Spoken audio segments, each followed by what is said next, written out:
Anyway, we'll go and do a trip around the dams, see if we can find anything at them.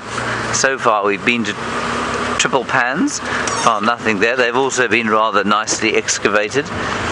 And that is a 3-plane, at least Cheetah Plains pan. And then we'll go towards Buffalo Pan, which is now a very large dam on the northeastern corner. See what's going on there. In the meantime, we're going into the plains. Oh, look at this rather spectacular rock, Viam. This is quite interesting, everyone. This is unusual.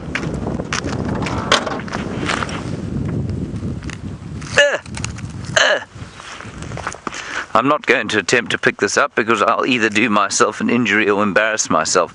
But here's a much smaller version. And this is not the standard granite. I don't know what this is. It looks to me like it's some kind of metamorphic rock. Perhaps it's gneiss, but you can see that it's like an onion. It comes off in layers. How cool is that? I'm going to drop it on this.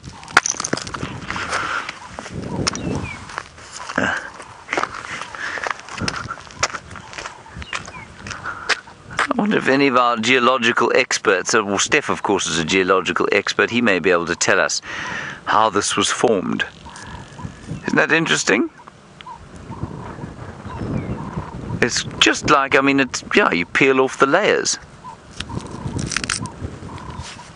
Perhaps it would become a shale over many millions of years. Fascinating. I think we'll take that home with us, Viam. Would you like to put it in your pocket? No, it has to go on your side. Okay, we'll put it there for now. It's actually really cool. We shall do some research on what that is.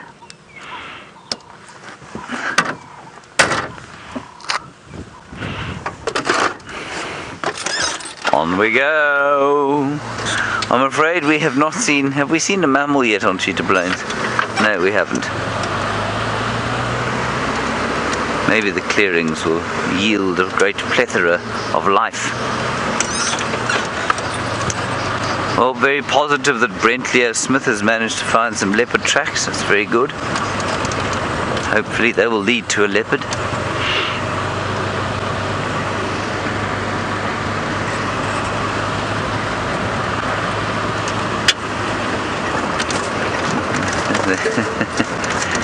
There is not a lot in here. I just want to quickly look there because we were talking about the potato bush. Let me go and look there quickly. I think that might be a potato bush.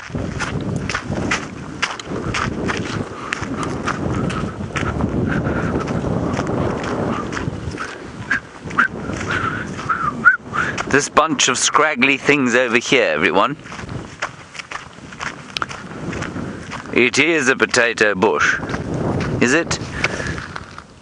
No, it isn't. It is a dwarf boer bean. Scotia capitata.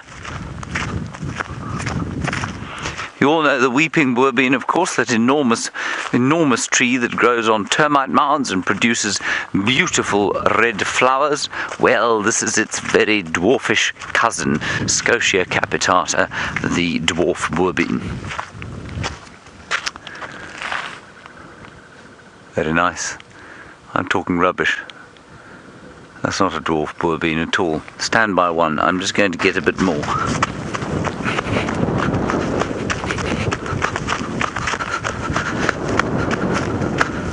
The difference is that Scotia capitata... No, it is. That's what it is. It's definitely Scotia capitata, I'm afraid. So it is not a potato bush. Good. Well, I'm glad we've sorted that out. I'm sure that you were all in absolute flip as to what was going on with it. Desperately worried that I had misidentified a plant, told you a lie, but fear not, I have not. Are you happy with my identification, Viam? Mm-hmm. That's just not a very good example of it. On we go. Ooh. Where there are no mammals, there are always plants. Ossimum. Oh. Wild sage. The other ossimum species being wild aniseed. It is the most comforting smell.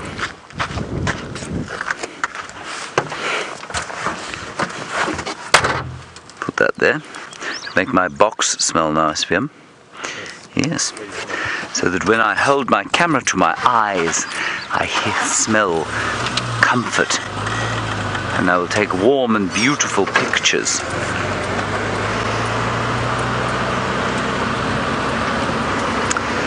Come on, there must be an animal here somewhere.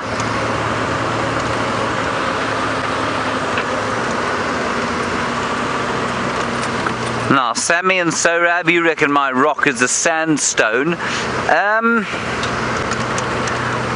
I'm going to disagree with you, and I'm going to say, I'll tell you why. A sandstone is normally a lot more granular. This just looks a lot more igneous to me. You know, sandstone is sedimentary, so it's laid down in layers. That to me looks like it's igneous. It looks like it's of volcanic nature, that it was once molten and has cooled perhaps very quickly, and that's why those layers have been formed. So perhaps it bubbled out of the earth a couple of million years ago and cooled very fast. I don't know. Well, you can keep looking at it. I might be wrong. Or that is what I think.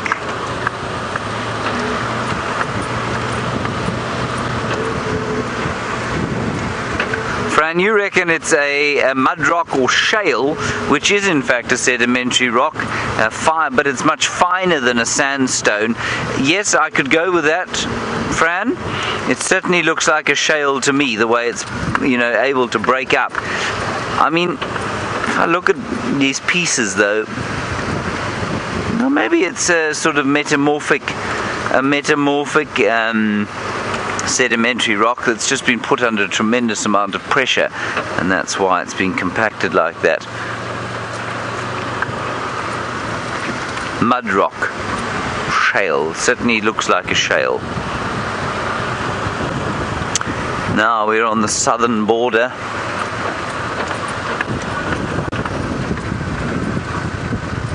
Now someone called Random Person 101 says that it is a dinosaur egg.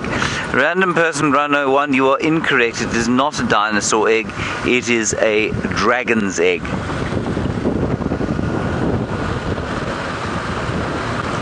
There is nothing going on here. Where have all the animals gone?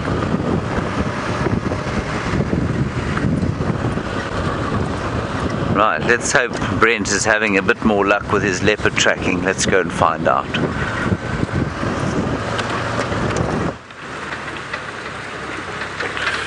Now, we're still on the tracks. They're still heading east. But I just heard, I'm going to double check though, that tracks are still going along here. What happened is that we did cheat a cut line earlier this morning and no tracks. Now I've just heard from Andrew that it looks like this leopard passed behind us, so came through once we had passed already. So we're going to keep looking for the tracks. I just want to double check. You never know, it could be another leopard. Highly unlikely, but we'll stick on the tracks. I can still see them every now and then heading straight, almost due east down Central Road.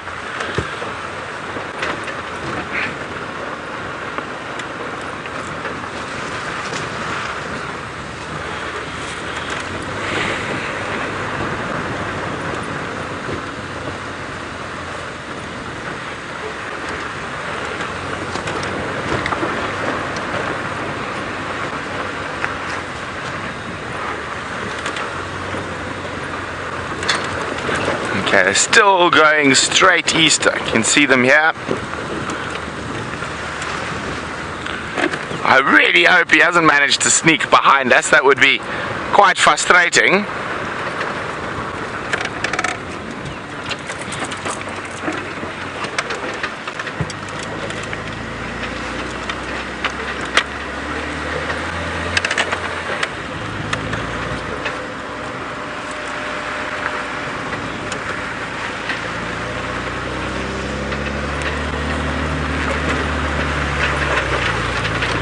Okay, so he probably took a shortcut through there. There's a big game path instead of going where the road had to go. So we'll check now if the tracks come out here, but unfortunately at the moment it does look like the same tracks we've been following might have crossed behind us into Torchwood.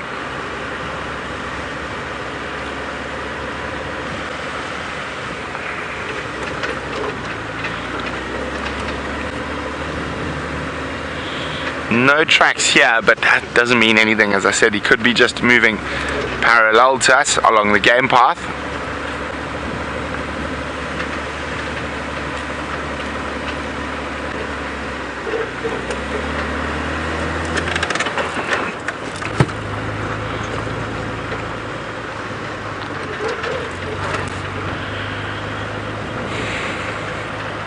Okay, might come back off this corner here.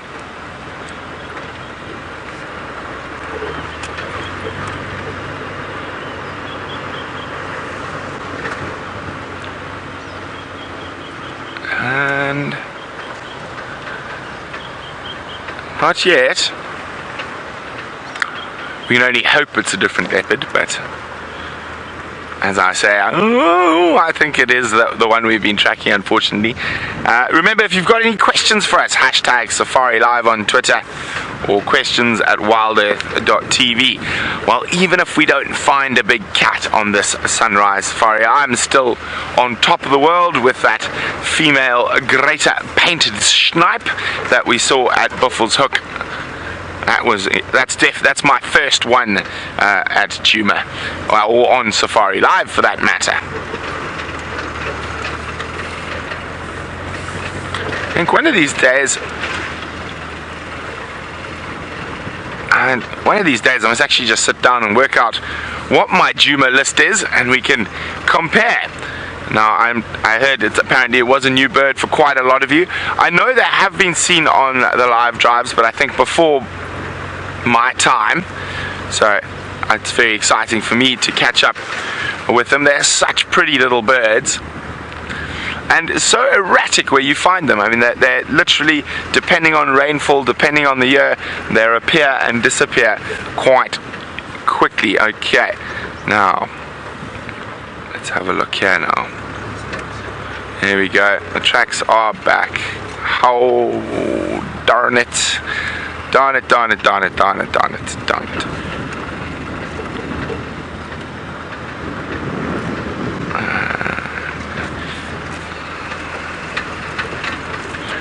Alright, I'm just going to double, triple, quadruple check the eastern edge of our traverse.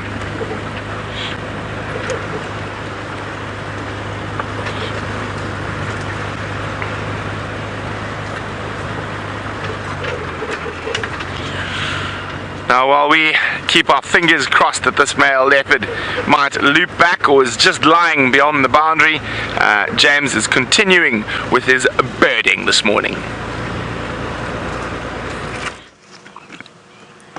Now, not an unusual bird at all, but one sitting very beautifully in the light there. There is the Woodland Kingfisher. It had a friend here, probably a possible lover, and she had her wings sort of flared out, and then obviously he said something unpleasant or perhaps offensive, and she flew off, and now he's sitting there forlornly, not calling at all. See how forlorn he is, Viam? His colours really are very special against that background, though, aren't they? Gorgeous. Then also in the background there's a Nat.Geo calling. Oh, you know what? I'm just trying to see. This bird, I think, is a juvenile. Now, the way you know that... Oh, no, he isn't. Sorry. The bottom beak, the bottom mandible, is often red in a juvenile. So they look like a mangrove kingfisher. But this one is black. Oh, he's really just beautiful. In the background, you can hear a Nat.Geo, which is a kind of testicular calling. It's going tick, tick, tick, tick, tick, tick, tick, tick, tick, tick, tick. There it goes.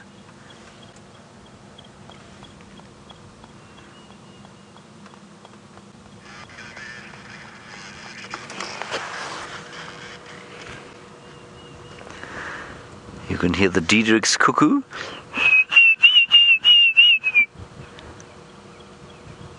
Oh, that's wonderful. Look how far away he is. That's so cool. Okay, we'll carry on. We're now on the far eastern boundary. We've found absolutely nothing by way of mammal life, but at least we've found a couple of birds. Let's see how close we can get to this Kingfisher. Hello, Kingfisher.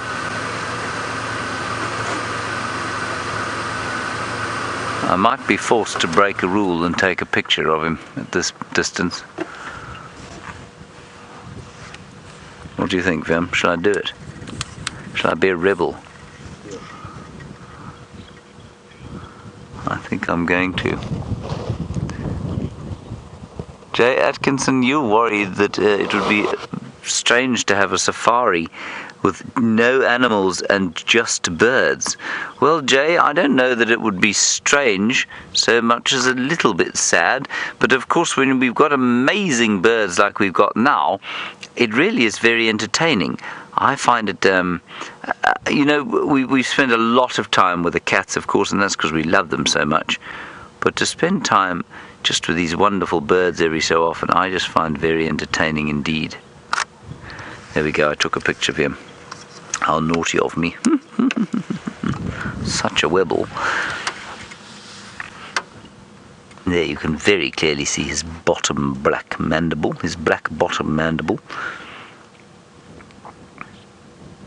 And his red top one. He's also got a little banded mask, rather like the red-backed shrike.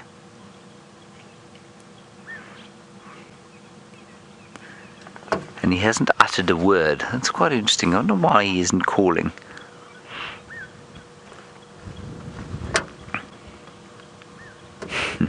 Now, in case you were wondering, I mean, that is not a big bird. That's a very small bird. It's probably about 7 inches long, maybe 8 inches.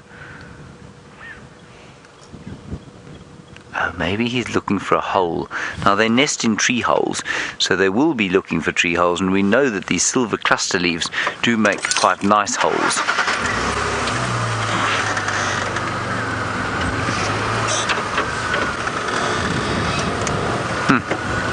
Beautiful. We're on the far eastern boundary, like I say. The Kruger Park off to the east. We're going to go towards Buffalo Pan and see what's there. Stefan Winterboer, however, has something else he'd like to show you.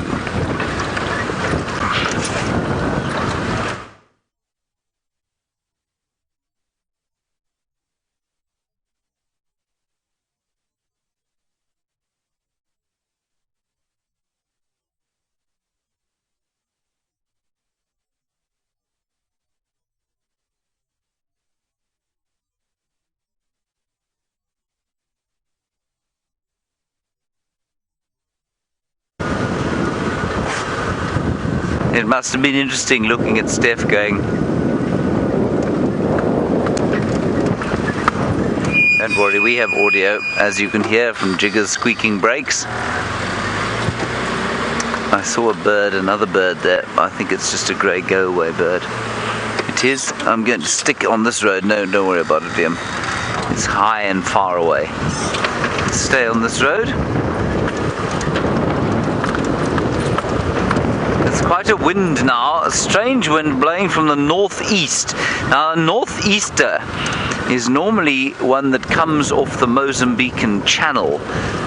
And just for those of you whose geography perhaps isn't as fly as others, Mozambique, the coast, probably about 100 kilometers, sort of 60 miles that way. And we could reach the Indian Ocean quite easily by just heading off to the east. And there are cyclones that come through there, and cyclone, of course, is a southern hemisphere or Indian Ocean version of a hurricane, and they come through in late summer. I don't think this is a cyclone, but this is definitely a wind that has come off the sea. There's some sort of system building over there, I suspect. But no chance of rain here today, 0.0% chance, which often means that there will be rain, of course. Now, here is this vast construction known as buffalo pan or dam. Grief. One might wonder if there was some fear of an apocalypse that we need to hold this much water.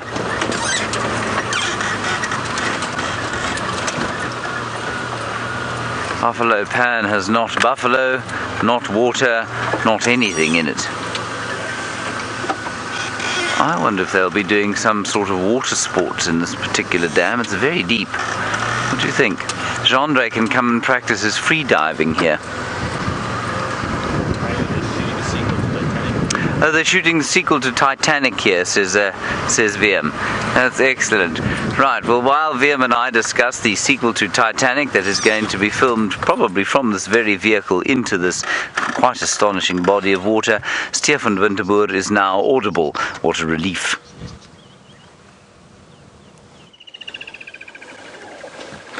And welcome back to the scorpion that we've got for you. As you know, bringing you this show from where we are here in the bottom of South Africa can sometimes have a few little technical issues, and that was one.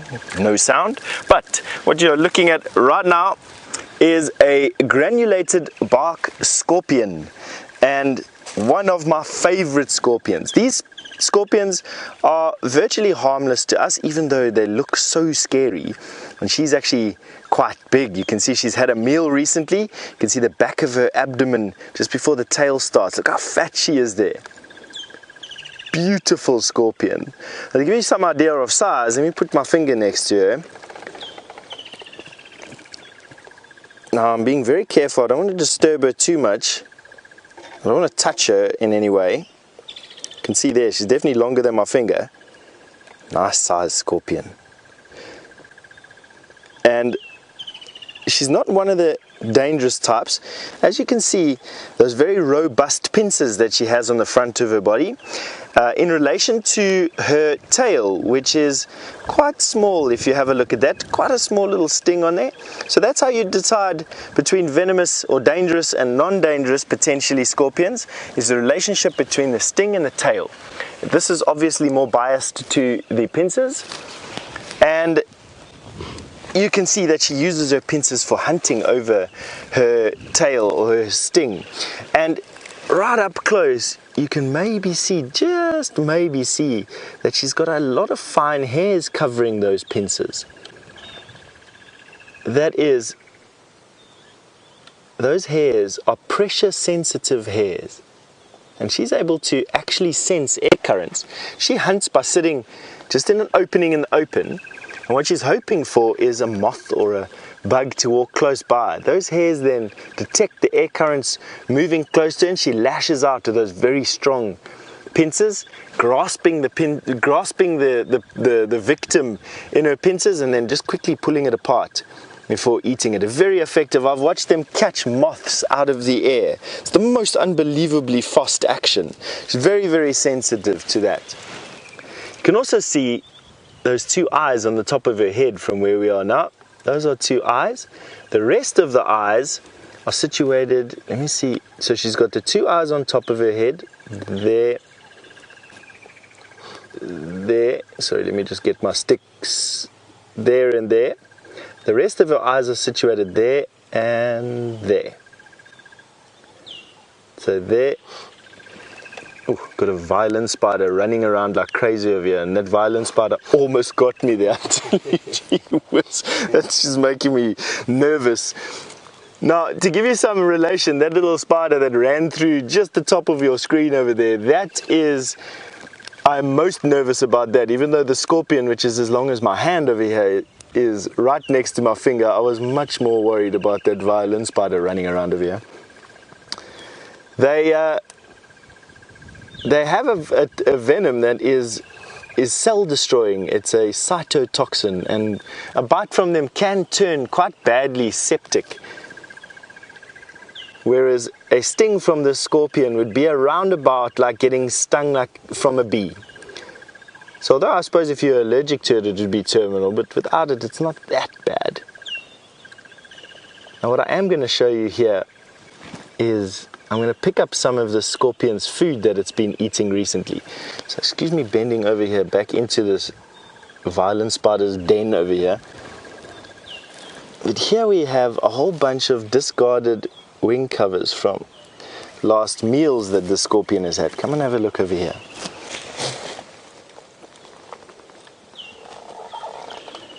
There's some beetle, what's left over, and you can see this particular beetle, the only thing that the scorpion has left is one of the segments, eaten the abdomen completely over there, and even chewed on the wings a little bit.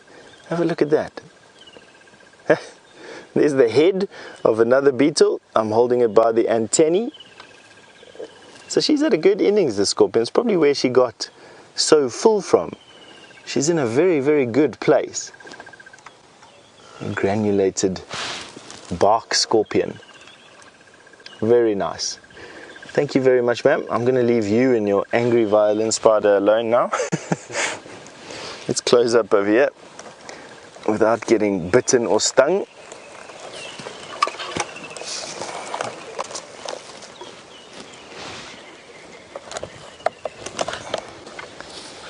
Leave her alone. A lot of things actually eat scorpions out here, I'll tell you.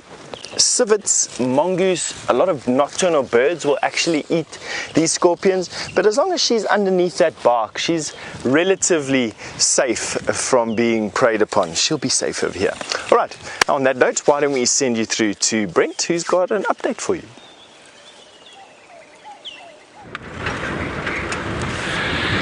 Now, that sneaky Mr. Tangana, what he did is he snuck across. So we drove down Cheetah Cutline, and we went and we looked at Buffalo's Hook, and we fiddled around, we saw the painted snipe, and some, in that sort of time period while we were probably at Buffalo's Hook Dam, he went over the top of our tracks and into Torchwood. Oh dear. Seems today is a day of the kitty cats crossing out. Lots of tracks, Goma tracks, Karula and Cub tracks, and Tingana tracks. Unfortunately, they all have vacated the premises, but I have heard of an animal just down the road that I'm sure a lot of you would love to spend some time with. So we're on our way there. I don't know if any of you have seen these before this season. Just look down over there. There are some little baby wildebeest. And I don't know when they were born, but I suspect in the last week or so. And apparently Baron, who comes down here quite often, said that he has seen these, and you have seen them consequently with him. And they were about 2 hours old, apparently. I don't know when that was, hopefully not more than 2 weeks ago.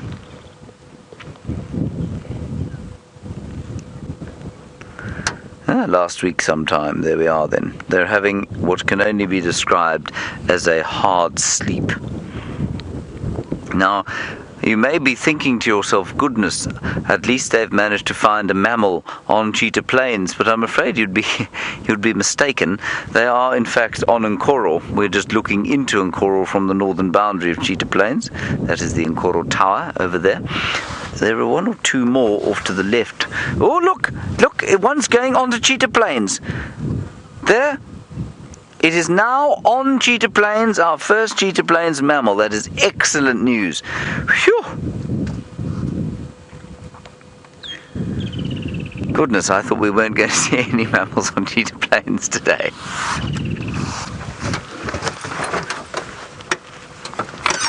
Right, let's carry on. This is not to cast aspersions on Cheetah Plains. The last time I was at Cheetah Plains, we had wild dogs underneath this tree, and they followed a whole herd of elephants down onto the main clearings down at the south. It was a most wonderful sighting.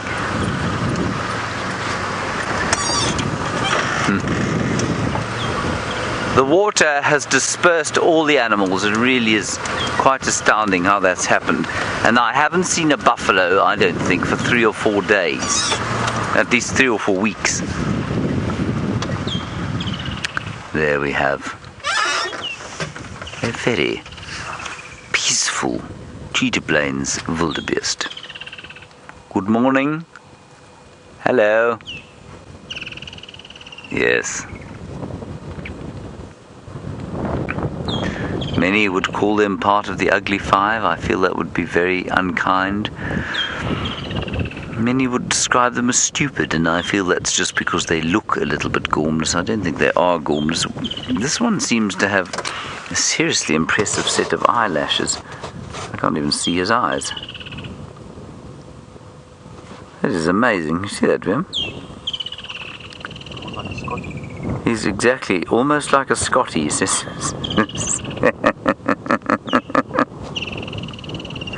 Yes, almost like a Scottie dog. Those are some really bushy eyelashes. A young bull, I believe. Not quite in his prime yet. But if he keeps eating this verdant green grass, soon he will be. And all around the woodland kingfishers yelling their heads off, while this great migration of wildebeest continues to stream onto Cheetah Plains. Here we have a whole another 1, 2, 3, 4, 5, 6 of them. They're about to stream across the boundary, everybody. This, unlike the Mara River, of course, not infested with crocodiles. It's just a road. And that is why, of course, they're not being quite so ponderous. Come on, get on with it. Don't have all day. That's it.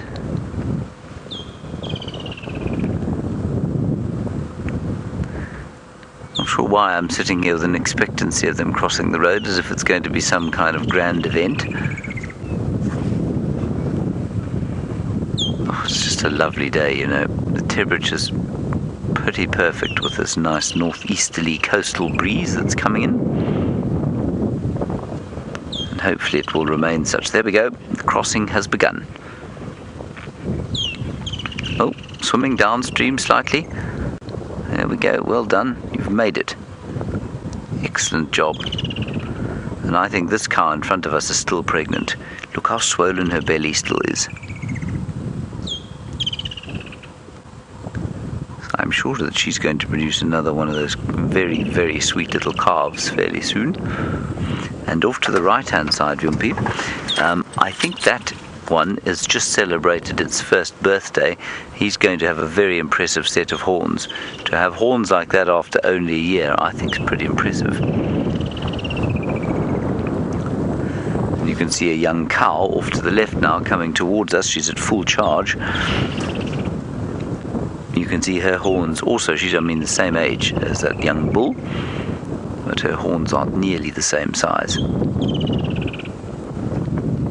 This is a really nice wildebeest sighting. We don't often have great wildebeest sightings here. There just aren't that many of them. I think she's also very pregnant.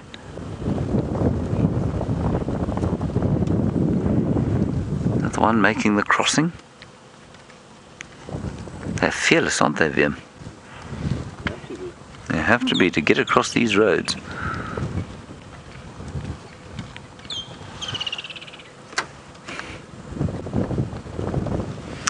I think we've lost comms. Hello? Hello, James. We have lost comms, yes. Rebecca is on the phone, everybody. Yeah. I'll just leave you on there, shall we? With your wildebeest, but when you lose them, I'll tell you what. Let me see if I can do that. Oh, I can hear you. There we go. Now you don't have to listen to her. There we are. That's very clever. Okay. Right, well, apparently we're going to link across to Brent and find out what he's doing, because the wildebeest have disappeared. That's not strictly true. They're just behind us. And we'll carry on along this way and hopefully return to radio communications very soon. See you just now. Out there, quite a mixed group, males and females. And for giraffe, they're being quite mobile as they move between different spots to feed. And there we go, you can see her using that incredibly long and dexterous tongue to grab the leaves off a knobthorn acacia.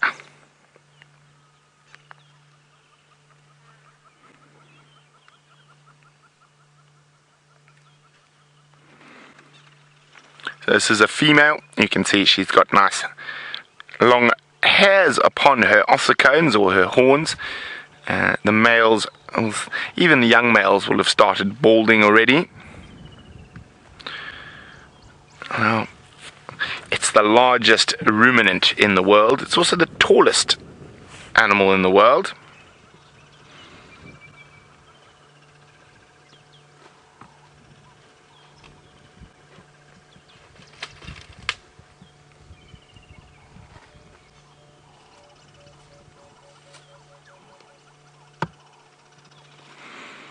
Munchy, munchy, munch.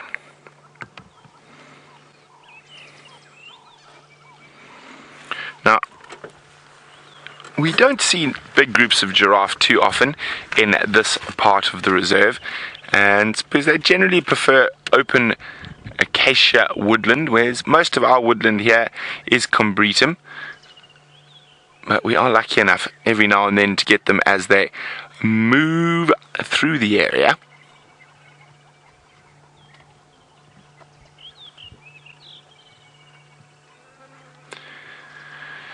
So a giraffe on average will eat about 75 pounds of vegetable matter a day. Now, Anna Marie is wondering, do males and females ever get into a spat and possibly clash their horns? Anna Marie, I've never seen a male and female clash. I've never seen a female and female clash. The only clashing I've seen on giraffe is a male on male. But a female and clashing of horns, again, they normally don't clash horn on horn. They'll clash horn on neck. So this looks like a young male. You can see his bald spots. 2 young males and 1 female. So 2 to the right, young males, and the one to the left is a female. So that's 4 we can see. I wonder where number 5 went to. Around here somewhere. But this big... Carnel's wondering, what is the largest journey of giraffe I've ever seen? So the biggest group of giraffe I've ever seen, sure, I've seen about 65 to the east of us in the Kruger on the basalt plains in the knobthorn savanna. That's the biggest group I've seen in South Africa. Oh, and I've seen, I'd probably say probably similar size in Botswana and in Tanzania. Oh, she's got her foot stuck. She's got her foot stuck between that. Well, there we go. Success.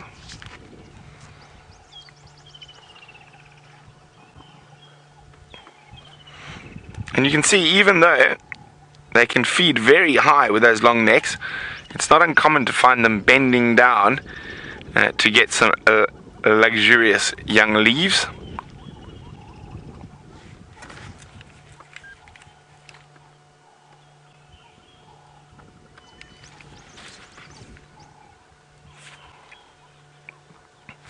Now, the inside of a giraffe's mouth is as tough as an old boot.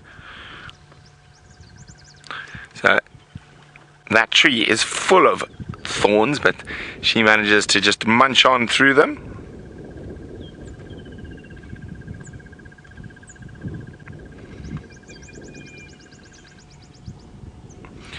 Now, compared to other herbivores and especially other large animals, a giraffe actually needs less food.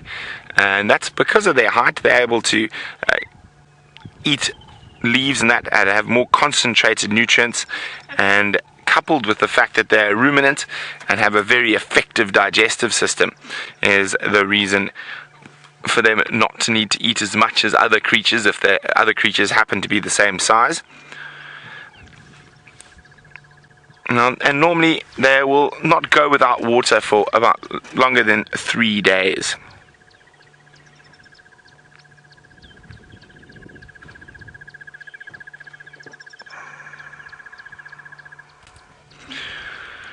Now, it is one of the more long-lived animals out here. They generally live for about 30 years, and Sarah was asking that. Now, a newborn giraffe calf is already born at 6 foot, at 1.8 meters, so incredibly tall at birth, and it has a very rude awakening. So when they're born, that giraffe give birth standing up, and that poor calf drops about 2 meters, so taller than me, from mom to the ground. And I have seen giraffe give birth a couple of times.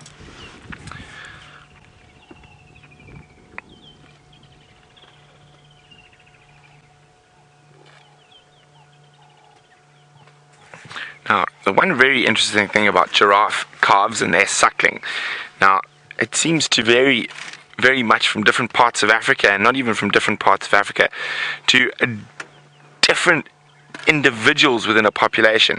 Sometimes giraffe calves will suckle for up to a year. Other times they'll suckle for up to a month and then continue, and then only feed on solids. So it's quite interesting, and it all depends on the individual giraffe. Now, when they're feeding like this, they'll pluck the leaves, chew them a little bit, and add them to a bolus. You can see that bolus in the giraffe's cheek there. And they won't do most of the chewing now. So, there we go. She'll just chew it a little bit, get that bolus to a specific size, swallow it, and then send it down that long neck, and where it goes into one of the 4 stomachs of the ruminator, of a rumen. And then later, possibly when it's hot, they might rest in the shade, and she'll bring up that bolus of semi-digested leaves, and then she will start chewing it again. And she'll chew it a couple of times till she's got almost all the nutrients out of it, and then it will obviously pass out the other side once she's done with it. Anastasia is wondering how many stomachs do giraffe have.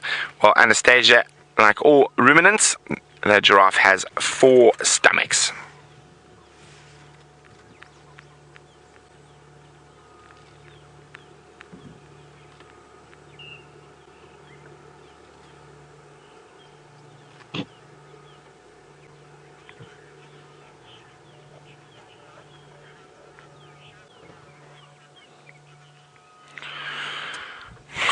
Oof, Emily is asking quite a difficult question, and Emily's asking, is it true that giraffe have the highest blood pressure of all land animals?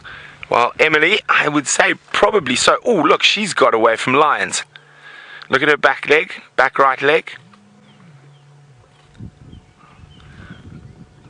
That looks like a lion attempted to claw onto her, but she managed to escape.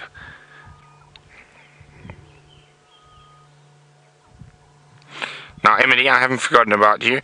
I'm going to have to double check that, Emily, but I would say it's safe to assume that they have the highest blood pressure of all of the land mammals due to the fact of their design with that.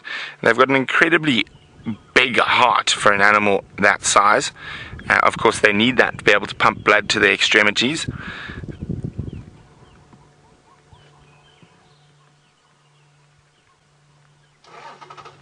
I will double check for you shortly. Well, another interesting fact is that they have the longest nerves of any animal. That is a fact. The left nerve is over 6'7" long.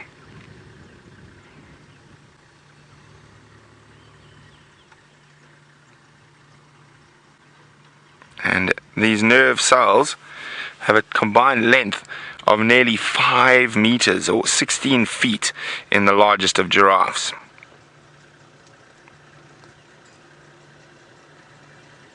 Now, A big male giraffe's heart, as I said, is massive, can weigh up to about 25 pounds. Isn't that incredible? So 11 kilograms, and can be up to 2 feet long. So they've got a lot of special adaptations to have this incredibly tall body. And they have very high heartbeats of about 150 beats a minute. So that would make sense that they definitely do probably have the highest blood pressure of any land mammal. But we're going to sit with these giraffes a little bit longer. While we do that, let's go see what Stef's found on foot. Hello through this monkey orange thicket. Now, just as Brent was talking about the giraffe having special adaptations to live in their environment, in a giraffe's particular case, it's feeding at the height that they feed at out of competition with anything else.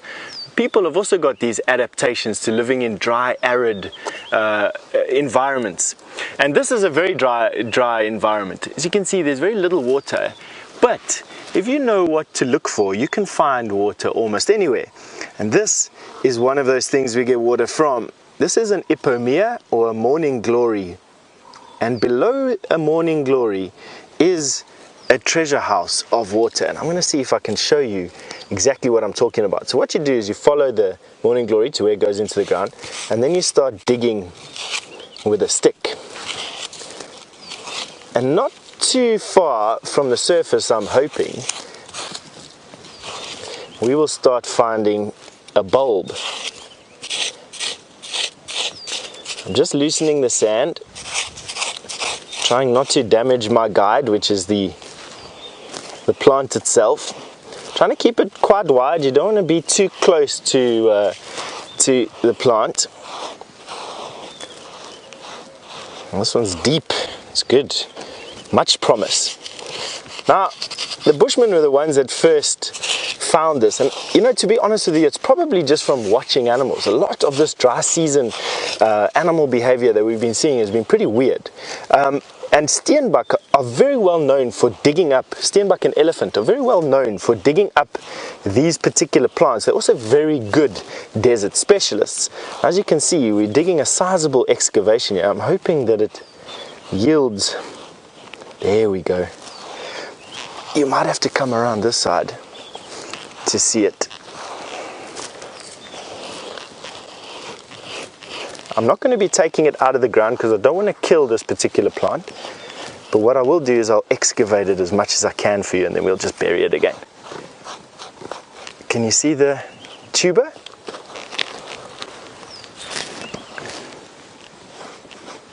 So there you've got your ipomea tuber.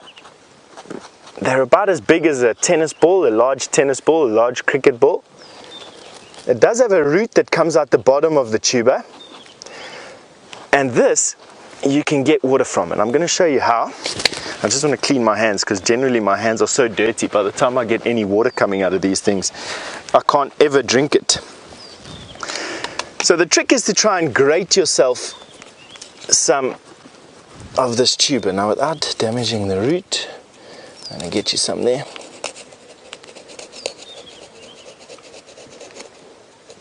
Now this will do not much to this particular plant. They are used to getting damage like this from steenbok and elephant and whatnot. So the little bit of damage that we're doing here is quickly repaired. You can take out this, and let's show you. You can actually see the moisture already on my fingertips. Have a look at that. And this, you then just take and you suck.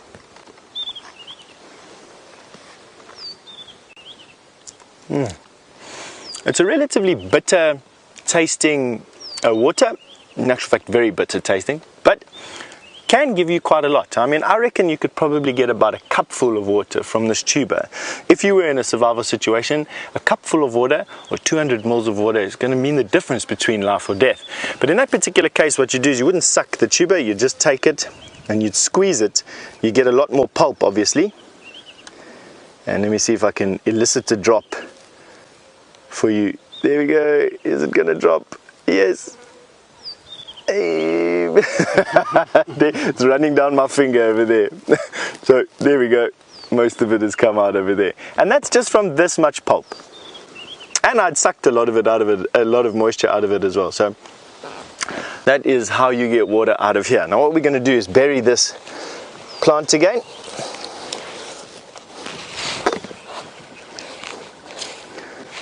And the reason why I'm doing that is just to give it back and to say thank you very much for sharing some of its magic with us. Thank you very much. Put it back there again. As I mentioned, they're quite robust things, these plants. Quite often you'll find that these tubers are dug up repeatedly by a steenbok that comes and finds it. Dig up the tuber repeatedly, and debris and soil will blow into the depression again, and then in a couple of months the steenbok will come and re-excavate this again, and it would have been repaired. And you get these tubers that are all deformed. This particular one has managed to last quite long without anything eaten it, but it now has a scar in it with a Stefan signature. We'll try not to come back to it again. Interestingly enough, a story about harvesting natural resources out here in the bush is something that I like to say all the time. I learned it from a very old friend of mine. He's 93 years old this year, and he's still farming and plowing his own fields with a hand axe. Just an unbelievable old man living quite close to here on the river.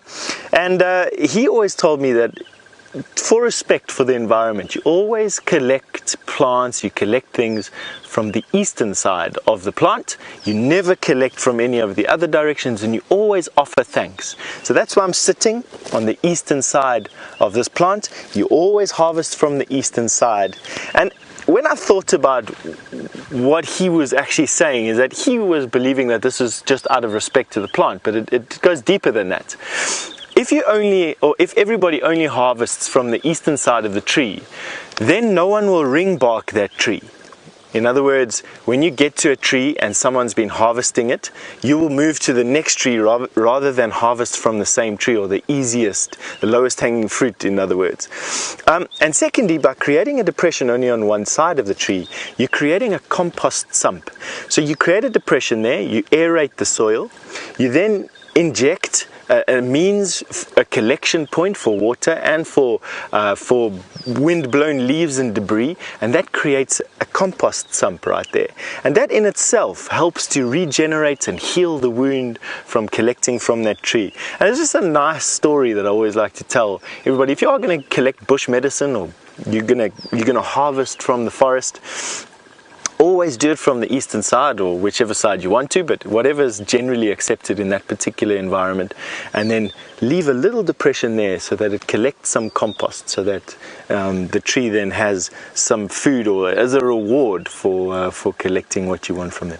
So just a nice bit of bush lore there.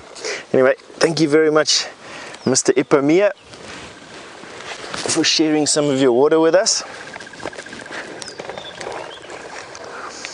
Now, to collect the water, you could use a variety of different things. Out here, the best and the most obvious would be to use the discarded shells of the giant land snails. They are massive. They probably hold about a cup of water, but easily between 150 and 200 milliliters of water at a time.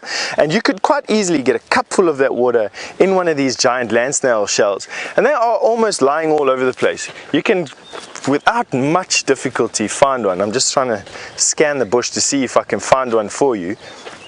We've seen a couple today already, and quite a lot of times you find them underneath bushes like this, but we're going to carry on going. There doesn't seem to be any right here right now. I'm glad we got to share that with you. In any case, Mr. Henry is back on Djuma, and I'm sure dying to tell you what he's going to get up to for the last little bit of this drive. We'll catch up with you a little bit later. We're trying to find here, everybody, a wasp. There it is. Well spotted. Now, this is quite a special wasp, well, in that I don't know what it is. And it's growing or walking around in a plant called the governor's plum.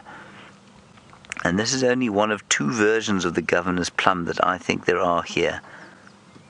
I think it's a governor's plum. How cool is that? Now what is a wasp doing there? I suspect it's probably looking for caterpillars in which to lay its eggs. They're normally very parasitic, these fellows.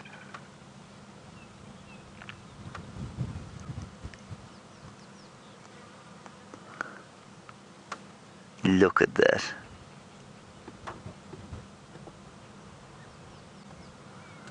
Isn't that just wonderful? Now the female wasp, of course, is a nasty stinger of people and other things, especially caterpillars out here. And that's because she's got a modified egg deliverer or ovipositor, and that is what causes the stinging. There it is again. This is the most fantastic sighting. I don't think it realizes that it's been over those leaves already. I'm sure it's looking for a host for its eggs. Beautiful. Yes, so that is the governor's plum. Was it the fascinating tree for you, Liam? Yes. Yes, I thought it might be, you see. That's why I stopped at it. Now, Jenny, do you say you've never seen a wasp like that before? I'm not sure that I've ever seen a wasp like that before. Remember that things like wasp, when we use the term wasp, it's like saying, it's a little bit like saying, well, there's an antelope. You know, we'd never say that about, if we saw one antelope, an impala or a wildebeest, we'd never say there's an antelope. And it's because there are so many hundreds of wasps, not just 9 species of wasp like we have 9 species of antelope here. There are hundreds of thousands of different kinds of wasps, some of which have never been described here. And so, Jen, it's not surprising that you and I should see that and go, well, we don't know what that is, we haven't seen it before. And it wouldn't be surprising if it was a completely new wasp, a completely new species. Hang on a second. Oh, that sound is just so nice. There's some very alarmed looking cisticolas over here. You see on the top of the tree there, Vim? And I'm just wondering if they haven't spotted a leopard. This is a roundabout where we think Karula disappeared.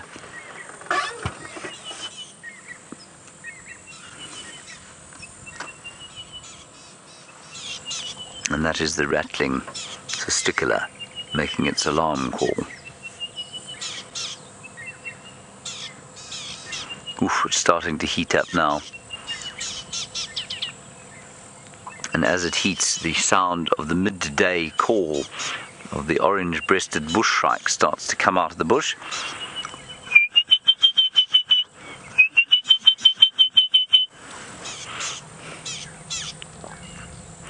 But I don't see any leopards on the ground around the rattling cisticola. Now, just listen to it carefully. You hear it go... There, that's the rattle. That's where it gets its name from.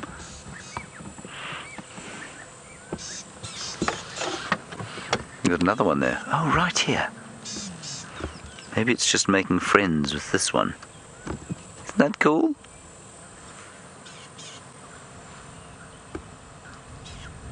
That's very sweet. Well done, Vim. Gorgeous sighting of the rattling cisticola. On we go.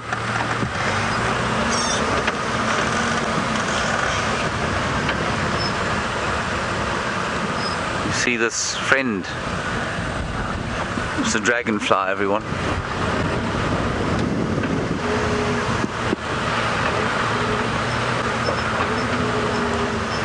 Maybe it was after the dragon's egg we picked up, Vim.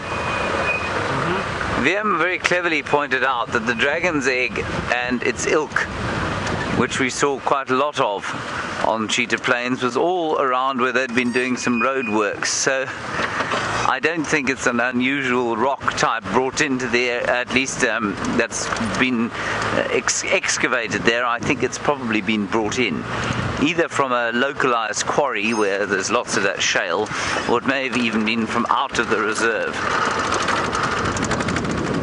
There are some people having tea. I wish I was having tea. Shortly I will be. One gets a little peckish on these drives, you know.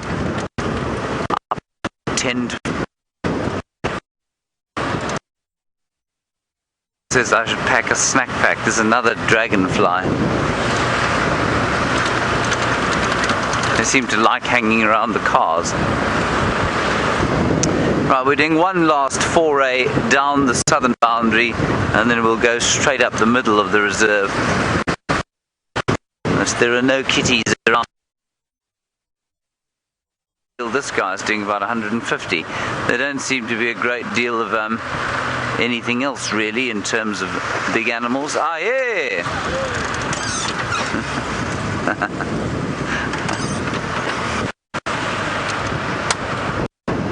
Alright, let's go to Stef and get an update from him.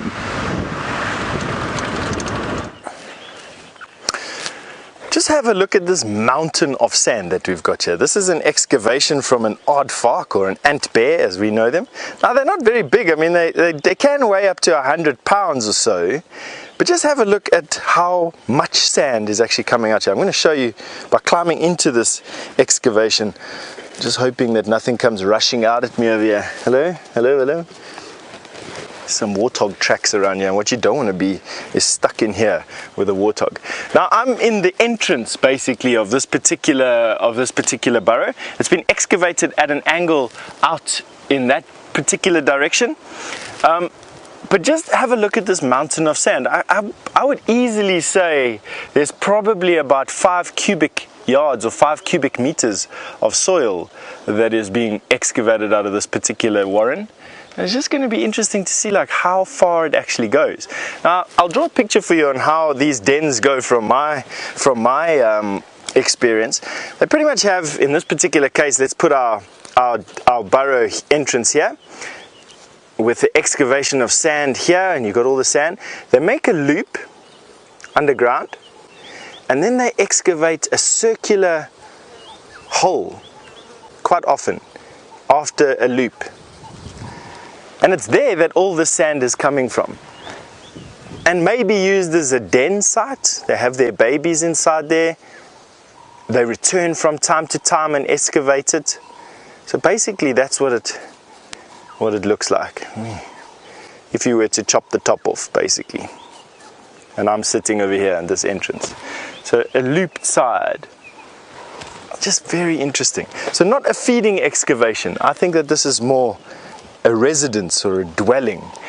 We've only seen these excavations, the size of these excavations, around areas on top of the crests where we're surrounded by these marula trees, and it's very sandy, the soils over here, but it's only in very particular places around Djuma that you get the type of conditions that we do in these zones where we're finding aardvark excavations.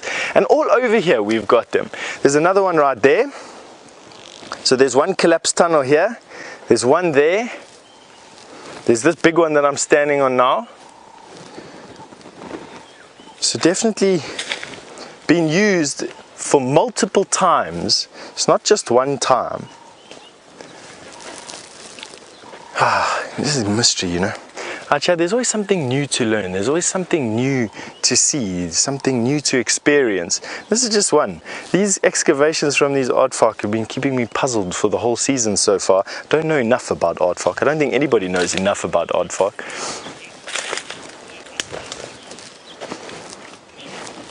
Now, Siberia Zumi, you've asked me, are earwig type critters common on bushwalk?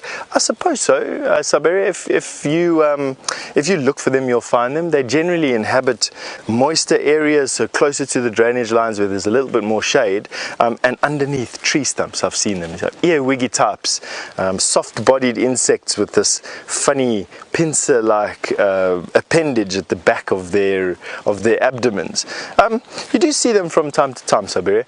I wouldn't say that it's something that I go out of my way to go and look for, but quite often when we're looking for scorpions, or we're looking for big bugs underneath these types of woods, we do find them.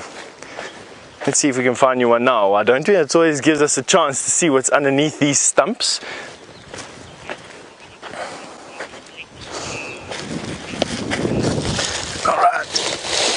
Let's see what's underneath here. Oh, there's a violin spider underneath there. But no earwiggies, just some termites. So no luck there, Sabarazumi. But on that note, Brent has got some baboons to show you, so why don't you rush off there?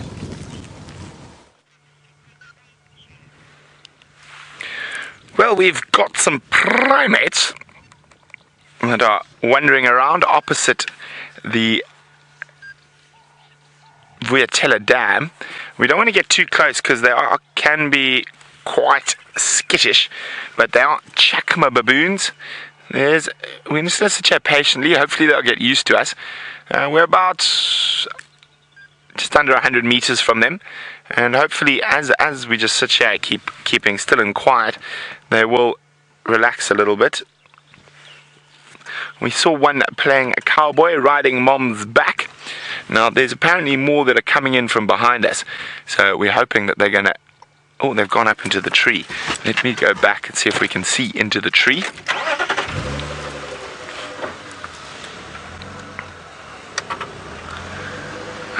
Oh, there we go. He's watching us from the tree there. You see him, Jean-Andre? I'd love to get a bit closer, but as I said, I'm scared that they will run away. Oh, where's he gone?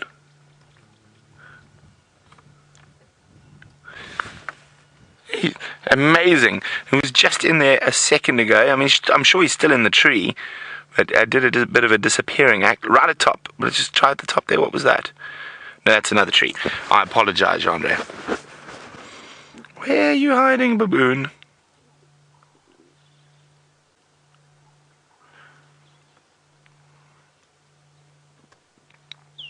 There we go. There we go. Down. No, come on, walk out into the open, you silly creature. Stop hiding behind the bushes. I said that sounds like the rest of the troop's still behind us. So these are sort of the forerunners. They are incredible creatures with amazingly complex social structures.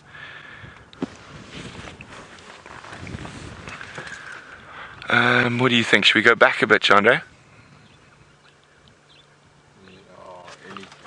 Yeah, unfortunately they're playing hide behind the gory bush at this very moment in time.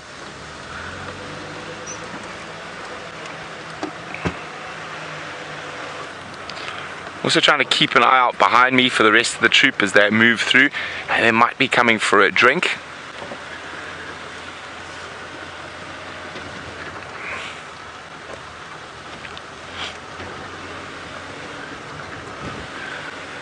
Maybe if we go onto the dam wall, we'll get a better view.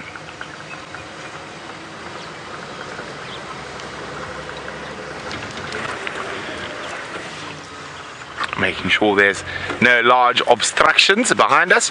So hopefully what I'm hoping, wonderful English language this morning, Leo Smith, is what I'm hoping is, Jamie just drove off, she said there's some just down here and the others over there. So if we plant ourselves in the middle and just sit quietly, hopefully we will spot one of the, oh look, there's a big male. There we go, this is going to be better. We're going to start far away so we don't spook them again.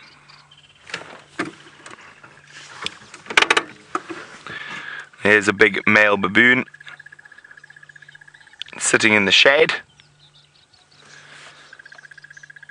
And if you see the weeping wattle that's got flowers in it, Chandra, there's quite a few little ones that look like they're having a bit of a game. A little bit further to the right. They are in that tree as well, but there we go. There was a bit of jumping about and playing about there. Some youngsters. Hello, little guys.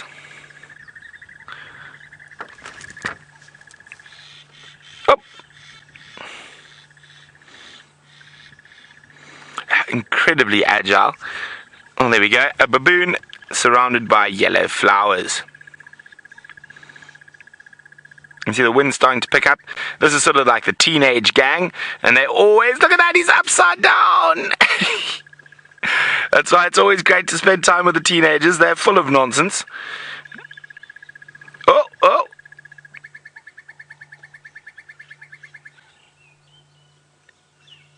hello, James. James is wondering, how big is a baboon's territory?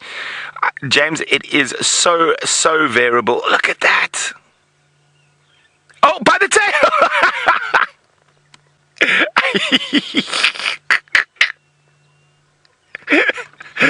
Sorry, James. That was just too much. Ooh, that tail's still there. The teenagers are such good fun. Now, sorry, James. James is wondering, how big is a baboon's territory? Well, James, it is very dependent. Did someone fall off? I thought that. Oh no, it's still there. It's very dependent on the area. So in areas where you've got big rivers and lots of fig trees and other fruiting trees that grow along those rivers, their territories can be quite small. But in an area like this, they can be very big, maybe 1,000 hectares or more. But maybe even up to 2,000 hectares. But in other areas, they can be as small as 200 hectares. So it all depends on the bush that they're living in and the food availability in that area.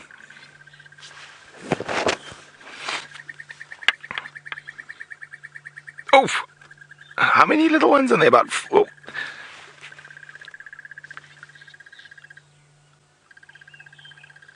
They are really fascinating, and one of the coolest things to watch. Well, we're going to try to sneak a bit close to these baboons. While we do that, James has got a death from above.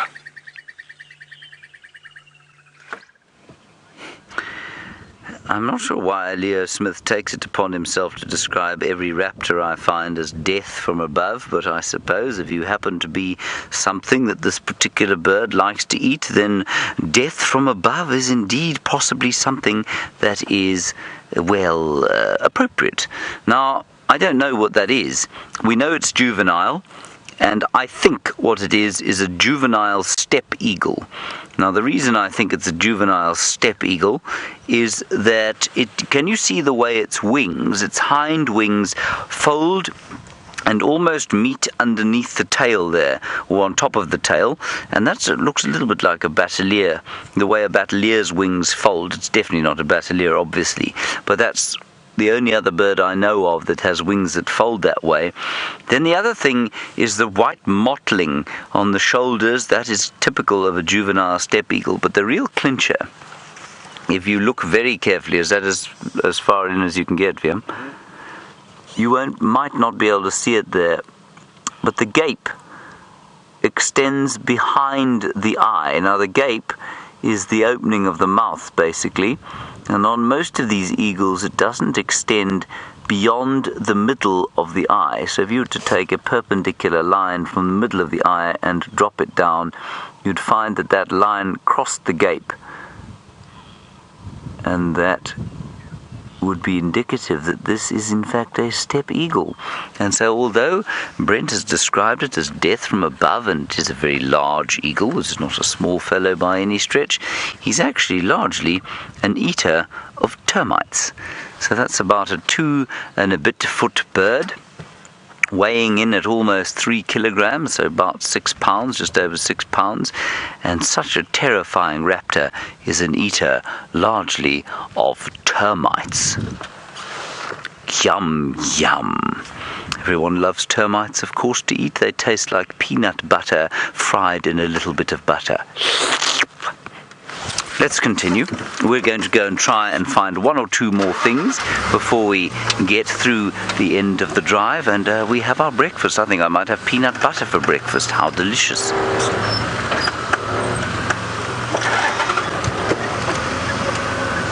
Right, Brent has got those baboons still, and while they're behaving in a wonderful fashion, let's go and have another look at them. So there we go. There's quite a bit going on. There's some aloe grooming going on between 2 females there. There's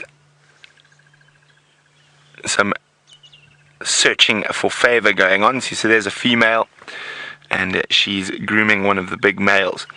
Now, this is a very, very important part of baboon life.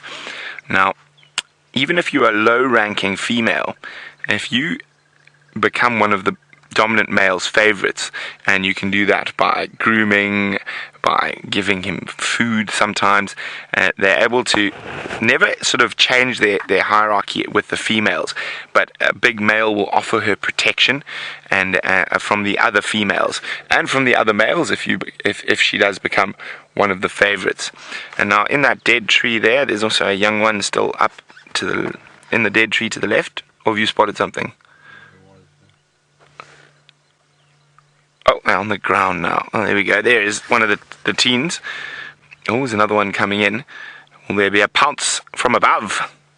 A tackle to the ground. Oh, a pounce in the opposite direction.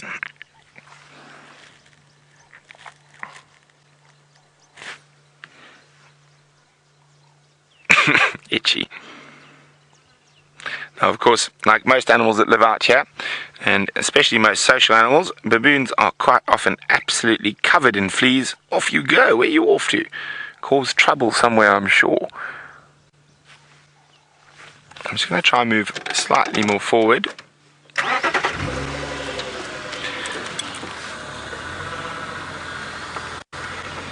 Because there's some more just off here, sitting in the shade.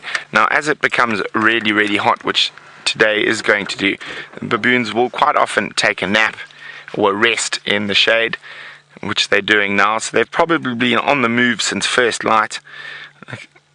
Oh, she was having a proper sleep. Oh, you can see her buttocks are extremely swollen, and so she is probably in estrus at the moment. Has that other one got a little baby between its legs? The one at the back, it looks like it. Tiny little one.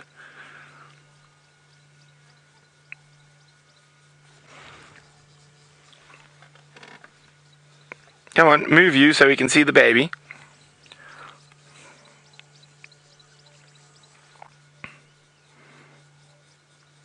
Now, of course, when allo grooming each other, they will sometimes eat the fleas and ticks that are removed. Oh, just like that. And that wasn't allo grooming, eating her own fleas and ticks. Yes, she's very heavily in estrus.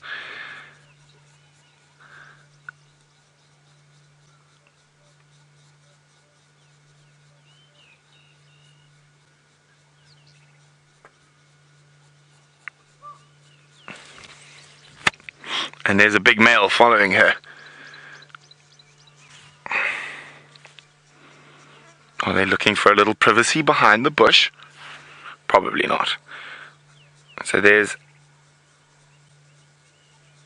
another female, younger female. Now, baboon troops can be, well, generally it's between 4 and 5 different adult males that'll be in control. Oh, she's gone into the dark shadows there.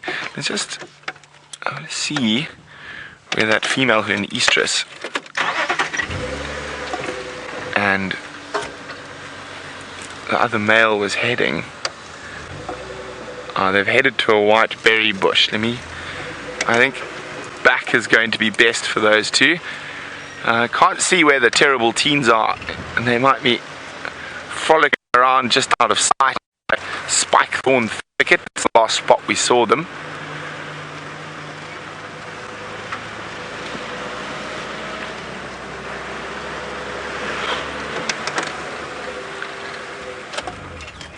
So here's the big male. I'm just trying to see where the female in estrus is.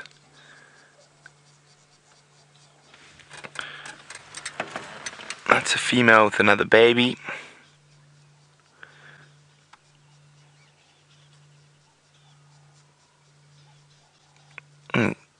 Hugging mom.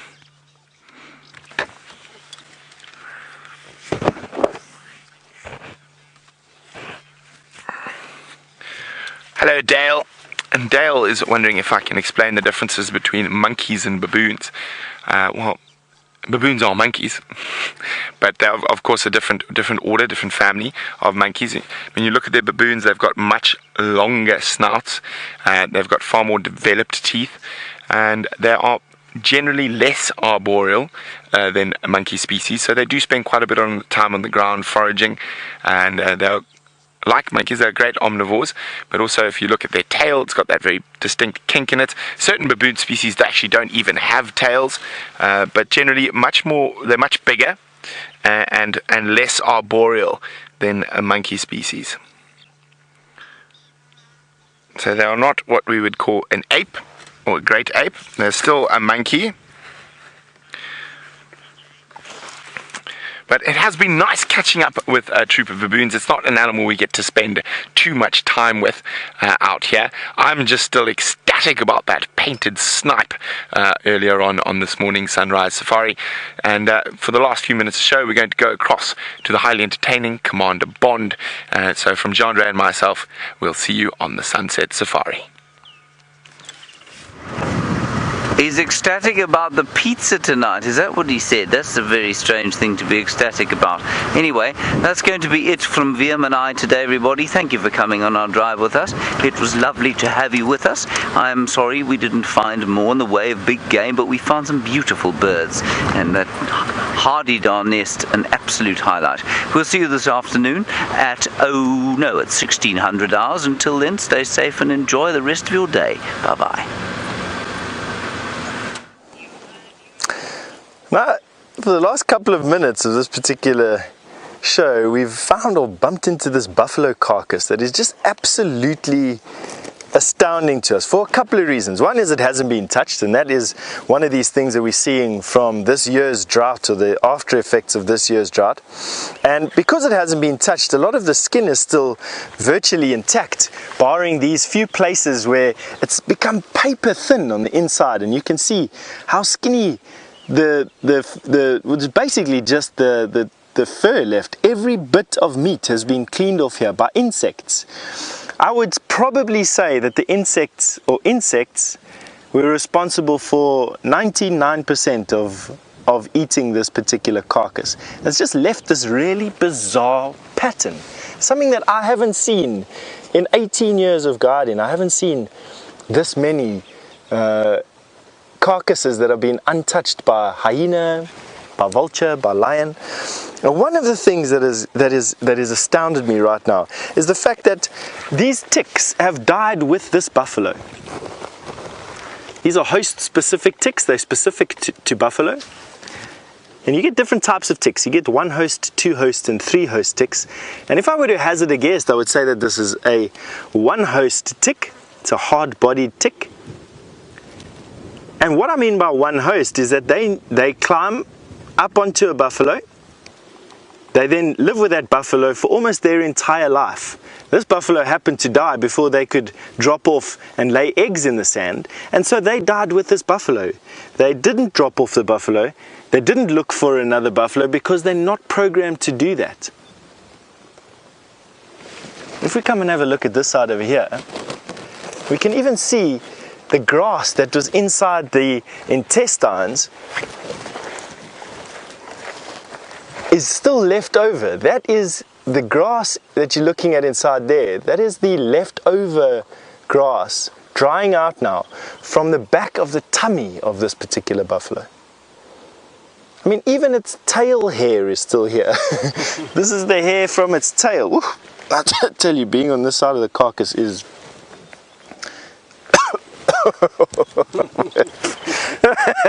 gee, you don't want to have your mouth open with that in breath. Let's go around down to the front of the toes there. It's going to be so interesting watching this. It's going to be like a museum animal that eventually is here. It's going to be this intact buffalo. See if we can, you can see here that even the toes, the hooves have fallen off, and you can even see the individual toe bones ending in the hoof. So this is what the inside of the hoof looks like. That is what fits into the hoof. And there you've got the individual finger bones that give the end of the foot its dexterity and ability to adapt to a changing surface. Here are the 2 frog toes. I must say, from this side of the buffalo, it's infinitely better smelling. Oof, that other side is dangerous. I just find it absolutely amazing that they've even managed to glean the fat from underneath the fur there. But anyway, what we're going to do is we're coming now to the end of the show, so I'm going to say from my side and from the rest of the Safari Life crew, when we're trying to get Brian away from tripping over that dead buffalo, from my side we thank you very much for joining us today. Thank you very much for asking your questions. From FC, everyone, wherever you are in the world, have a good day and we'll see you this afternoon.